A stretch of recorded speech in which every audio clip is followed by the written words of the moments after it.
شماخر، يا فان ديزل العرب. بالراحه يا باشا وانت سايق العربيه وانت جاي للعياده. سيادتك يا فندم مع عدل كلب ورا او قطه وعمالين بيرجعوا طول الطريق، مش معنى ان في عربيه عدتك من ناحيه اليمين انها بتسابقك، مش كل الناس بتسابقك يا عم، بالراحه.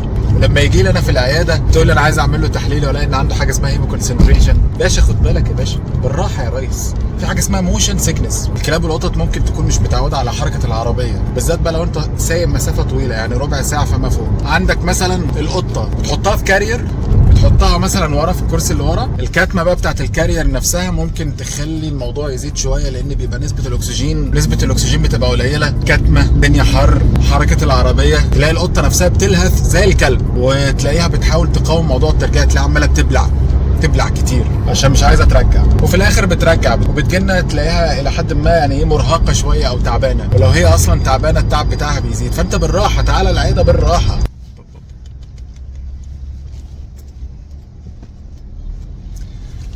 مطب عالي، لو في مطبات بقى، لو في حفر في الطريق، الحاجات دي كلها هزة العربية بتعمل موشن سيكنس. خد بالك ان هم تكوينهم مختلف عنك يا عم شماخر، يا فان ديزل. يعني انا مش قدوة في الموضوع ده الصراحة، يعني انا بقعد اجري برضه، بس انا لوحدي يعني تمام، مفيش كلاب ولا قطط معايا اهو، صباح الفل.